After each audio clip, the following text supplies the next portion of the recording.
Hello, welcome, and warm regards to everyone. We continue today with the relevance of linguistics, and in this video, I'll be looking at how linguistics is important for preserving culture and knowledge. So, we will first cover the culture as a concept, then, we will look at cultural elements and the role of linguistics in preserving culture. So I'm sharing a slide that I shared in my earlier videos where I spoke about the importance of linguistics and what contribution it makes. I've done enhancing communication and contributing to social justice. In this video, as I noted, we will be looking at how linguistics is important for preserving culture and knowledge. So there are two points here, how linguistics is important for language documentation and revitalization in preserving culture, and how it's also important for building historical understandings in preserving culture. Number 4 will be done in a subsequent video. Okay, so let's first look at the concept of culture. There are actually many definitions of the concept, and what I have picked out here is the definition by Judd 2002, and I got it from Noonan and Choi 2010. Judd suggests that culture can be defined as the system of shared objects, activities, and beliefs of a group of people. So the keyword is shared. And this notion of shared practice is also in Gramsci's definition, where she emphasizes this notion as well, suggesting that culture is membership in a community that shares a social space, social history, and common systems of standards of perceiving, believing, evaluating, and acting. So when culture is shared practice and it is a common system to the members of the cultural group or the community, culture takes on a meaning that is homogeneous and fixed, where it consists of classifiable sets of thoughts, feelings, values, and beliefs that are shared fully and equally by members of the group. So, culture in this way is representational knowledge of a group of people. And in that sense, it is referring to culture as an anthropological view. That's why I have used the word anthropological view here on this slide.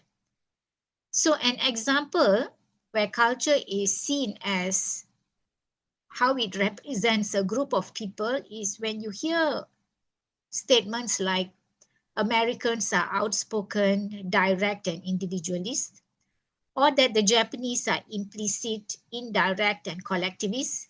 So these kind of statements are taking on the notion of culture as homogeneous and fixed, where it is shared fully and equally by members of the group. So culture is seen anthropologically. Okay? Let's move on. So this fixed approach to culture, or the anthropological approach to culture, can result in cultural stereotypes. This is where we assume that all members of a group act, think, and behave the same way, which is actually dangerous because this concept of culture is oversimplified.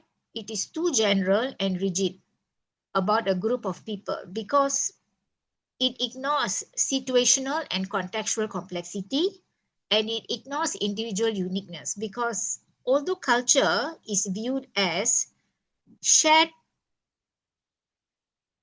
fully and equally by members of the group, this view to culture ignores individual uniqueness, and it also ignores the complexity of context. You see, because people are different and the context is never the same. So because although culture is viewed as fixed and homogeneous, culture is actually, in effect, it is also dynamic, flexible, and malleable. So culture also has got a socio-cultural approach to it. Other than anthropological, there's also a socio-cultural view to it. And this view to culture looks at, you can see culture as socio-cultural, where it is dynamic in dialogue or interaction, where members of the same cultural group or any cultural group, they use culture as a tool. Actually, culture can be used as a tool to achieve goals in communication through action of the participants in the interaction. So, for instance, during interaction, the way we agree, disagree, complain, request, apologize, compliment, and any other communicative action is done differently by the individuals in that interactional context. Although we belong to members of a particular cultural group and may in general carry out these actions in more or less the same way. For instance, you know, Americans may be outspoken and direct or individualist, but every American cannot be the same because every contextual situation is different. So that's what culture as sociocultural means. Okay, that culture is used as a tool to get through the interaction.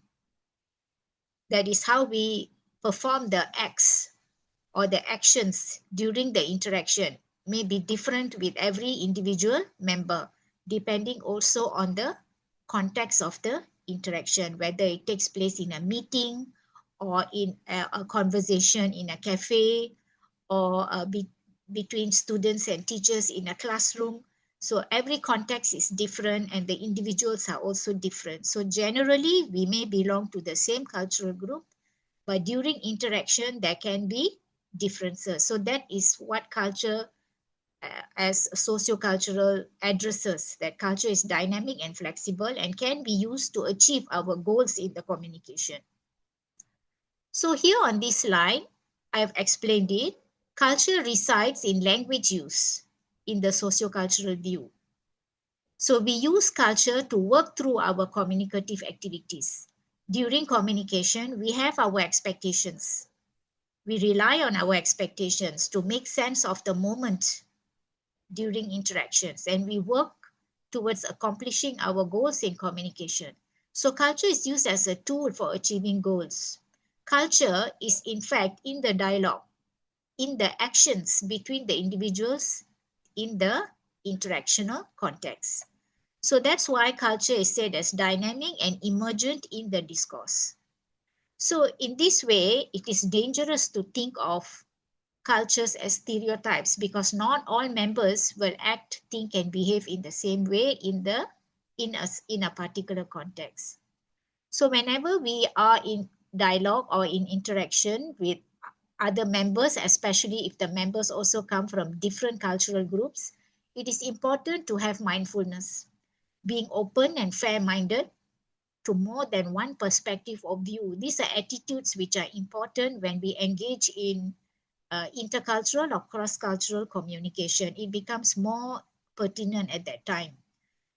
It's also important to be adaptable, to have situational adaptability and communication accommodation. So it's important to be adaptable and accommodative, as well as being open, fair-minded, and flexible. These are key attitudes for communication between cultures. I have the source there. So there are two approaches to culture. One is the fixed view, which is anthropological, and the dynamic view, which is sociocultural. The reference is Hall. For more examples, for specific examples of the manifestation of culture from both these perspectives, You could refer to Paramasivam 2007 and Paramasivam and Subramaniam 2018. Apart from Hall 2012, there are examples in this book as well. And there are also examples in Nair Venugopal 2003. You could refer to these sources for specific examples.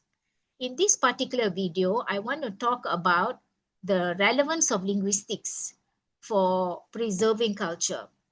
So now, irrespective of the view to culture, whether it's anthropological or it is sociocultural, we need to understand that there are key elements that constitute culture. And there are actually four key elements, and the reference to Berkland and Buxbaum to 2024, page 4, there's elaboration for each of the element. Codes, norms, values, and ideology. All four elements, they work together to reflect and reaffirm each other. Okay, let's go through each. This is the diagram given in the book by Berkland and Buxbaum. Okay, you can see codes on the outer circle and then followed by norms, values, and ideology. So they interact. Codes reflect and reinforce norms, values, and ideology, just as ideology will trickle into values, norms, and codes. Okay, let's look at each one. I've summarized. Code is a unique sign system. A code is the combining of signs to create messages. So signs, what are signs? Signs are resources that interact with each other in conveying an idea or a meaning. For example, here, I've taken the example of color. Each sign can have multiple meanings. For instance, if you take the color green as a sign, it can mean go. It can mean eco-friendly. It can also mean envy. Or green can also mean new. So this depends on the context. The interpretation of the color depends on the context. The specific meaning becomes clear in relation to other signs in a code, such as those signs found at an intersection. They could mean go, or in a grocery store, it could mean eco-friendly products. In a business meeting, what does green mean? It could mean new. Or in a social group, one could go green with envy for a particular reason. So we have to see the context and we have to see the color in relation to other signs. So when strung together, signs create a code that allows the people involved to exchange meaningful ideas. So examples of sign systems or codes. So example of codes can include language. Language is a code. Paralanguage, meaning non-verbal, gestures, glances, facial expressions, tone of voice, distance between individuals when they are interacting. Code also includes sounds, music, food, clothes, time. For instance, punctuality or lateness. All this is part of code. So code is a unique sign system where signs combine to create messages. And language is an important component in codes. Okay, now norms. Norms are the social rules for behavior in terms of what is allowed and what is not. Okay, social rules. Some norms are explicitly stated. For example, if you want to speak, raise your hand. This is a norm. Some are taken for granted assumptions. They are unwritten and agreed upon rules that guide behavior. For example, in a meeting, person of higher social status will speak first. Okay, this is an unwritten rule in some cultural groups, so it depends on the cultural group. Norms guides how people are expected to behave in a given context, what they are expected to say, the order of events, the appropriate symbols to display, and so on. Norms are understood by members of the group, and it is the shared group understanding that perpetuates their routine use. They are routinely used. That's why they are rules for behavior. Norms will integrate codes and they reflect social values. Norms will definitely reflect the social values of the group and the ideologies of the group. And you can see codes operating in norms. Values are collective, abstract ideas about what a culture considers to be good, desirable, right, and important, or the ideals. They are model aspirations that are voiced using the word you should.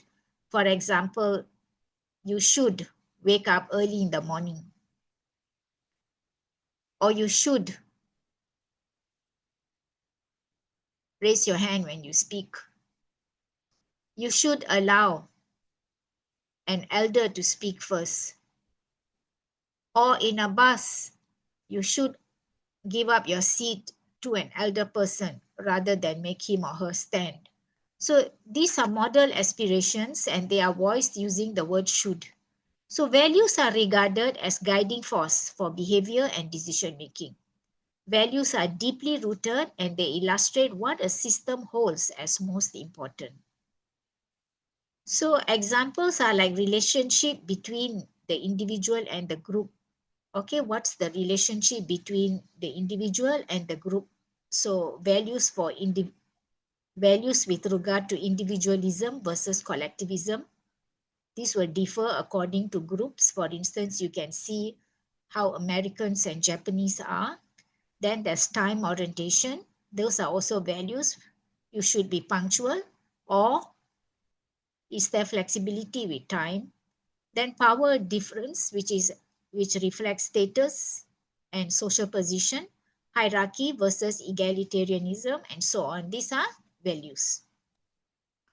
Ideology refers to a system of beliefs and values that is widely shared by a group and shapes their understanding of the world and their behavior.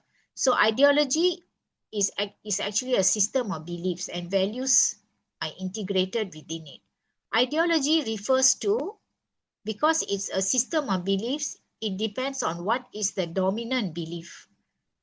These dominant beliefs become the mindset of a group of people. So it is a shared mindset.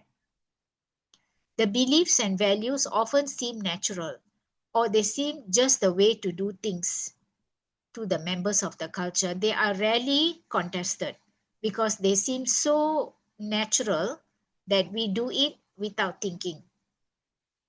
Okay?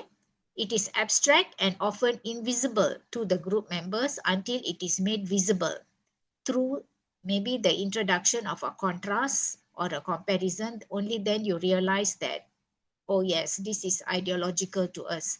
For example, in some cultural groups, men eat first, followed by women. So this is so natural. It seems to be the order, or it seems to be the order of life. It's just the way things are in that cultural group. So it becomes a mindset that is shared by all members. So when there is an event, we let men eat first, and after that women, and after that children. So this is what they call a belief, and it is so natural it becomes invisible. And you can only see it when there is a contrast or a comparison. The ideology of a culture permeates its values, norms, and codes. Just as values, norms, and codes, they reinforce one another through daily repetition that they become ideological.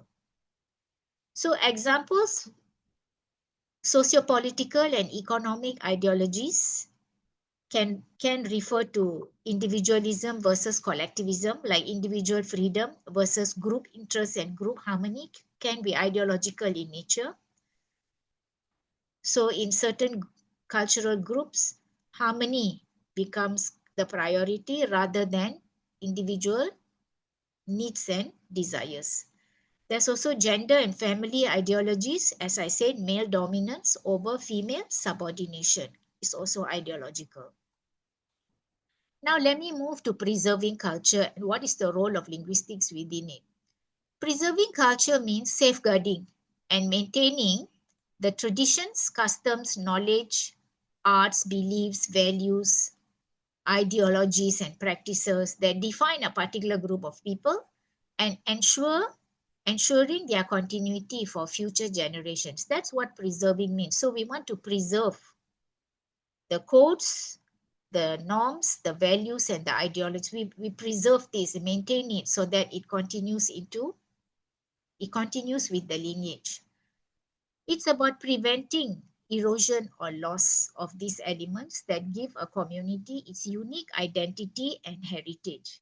So the role of linguistics is important in preserving culture. It is fundamental, in fact. How? How is linguistics fundamental for preserving culture? Language is not merely a tool for communication. Language is a deep repository of a culture. The history of the culture, the worldview, the norms, values, and ideologies are all embodied within the language.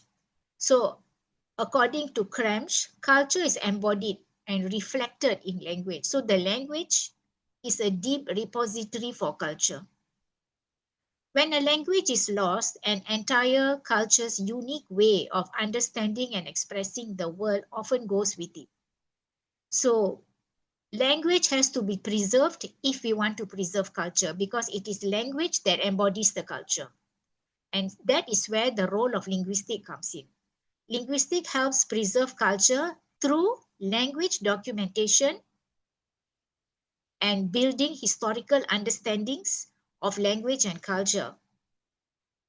And this is particularly important as a result of human migration. We need to build the historical understandings when groups of people move.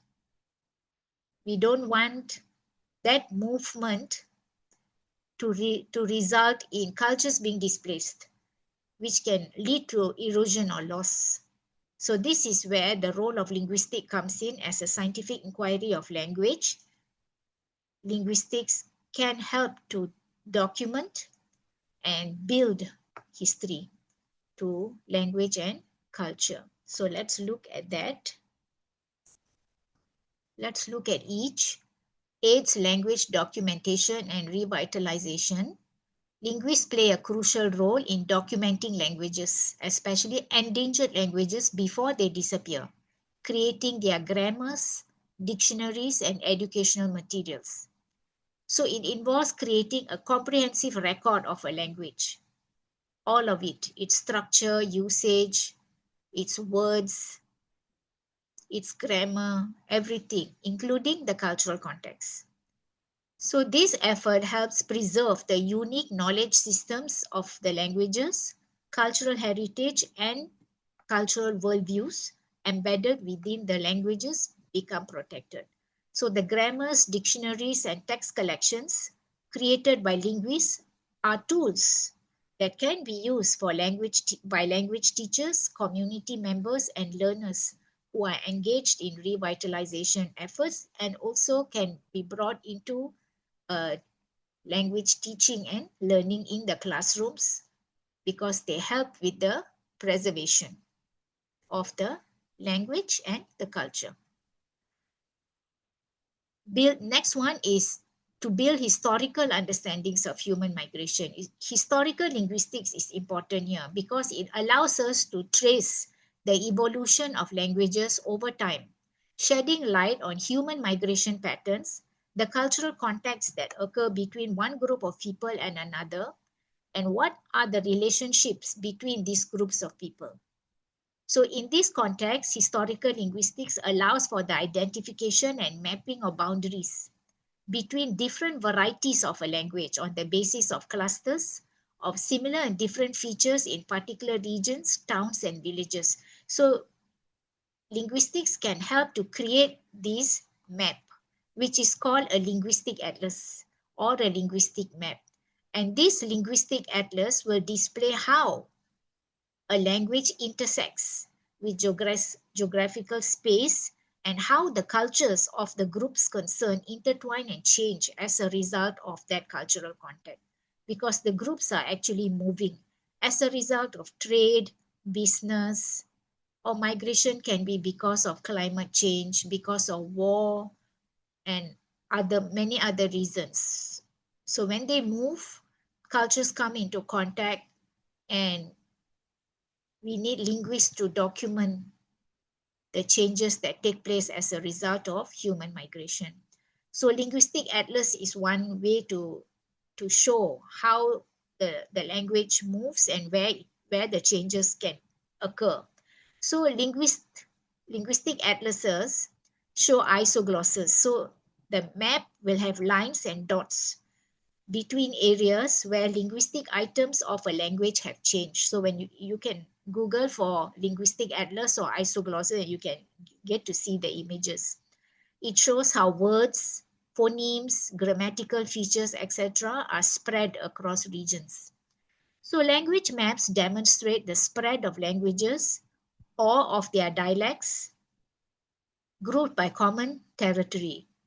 For instance, there is a language atlas of China and other countries as well. They have atlases for Britain, for America, and Malaysia has got some as well.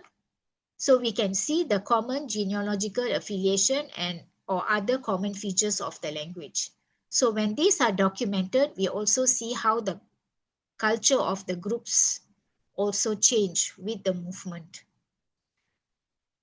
So this is how it's important, how linguistics is important for building historical understanding and for language documentation.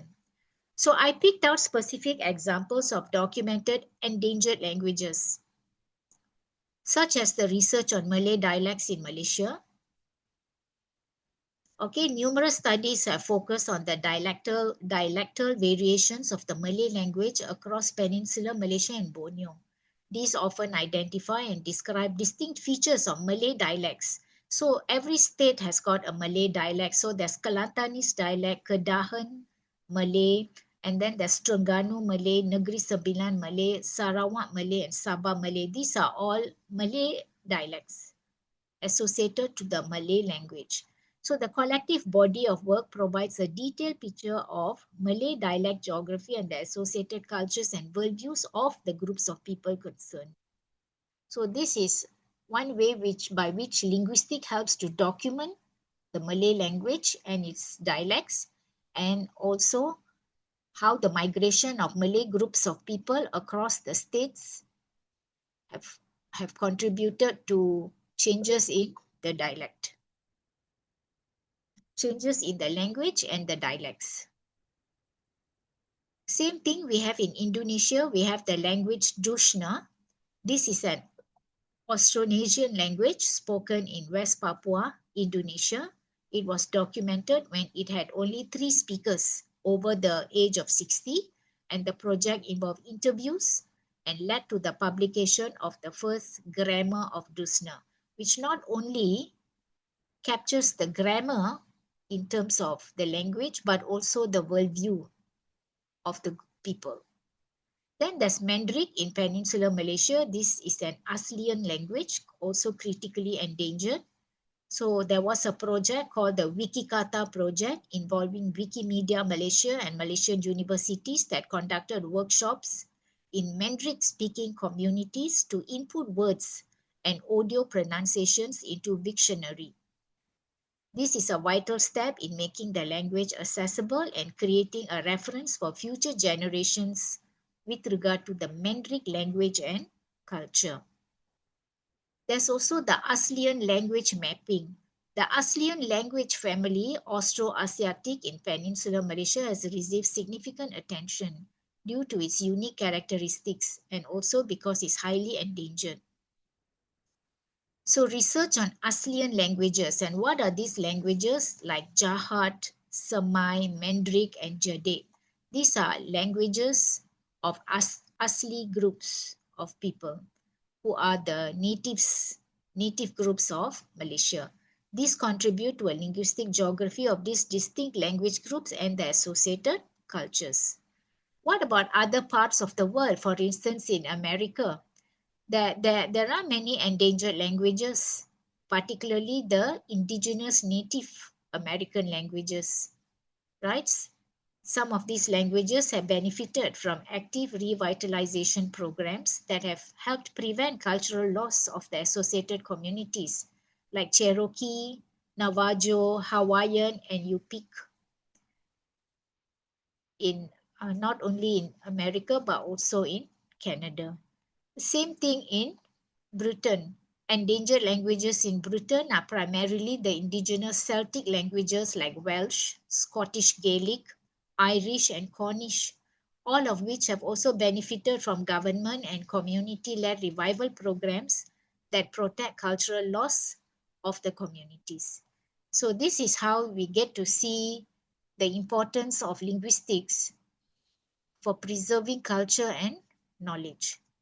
In conclusion, linguistics acts as the primary tool of inquiry for understanding, recording, and ultimately safeguarding aspects of a culture as it is embodied in its language. So, without linguistic efforts, much of the world's rich cultural heritage would vanish as its languages fall silent, which is what happens when they get endangered. So, thank you. I would like to end my talk on the relevance of linguistics for culture and for preserving culture and knowledge. These are my references. So, I hope you get to read some of these books. And with this, I would like to stop share and thank you for staying with me to the very end. I hope you can click like and also subscribe to my channel. It would make me happy. And I appreciate feedback and comments to improve my work. Thank you very much. Have a good day. Take care and keep safe. Bye for now. Till we meet again in another video.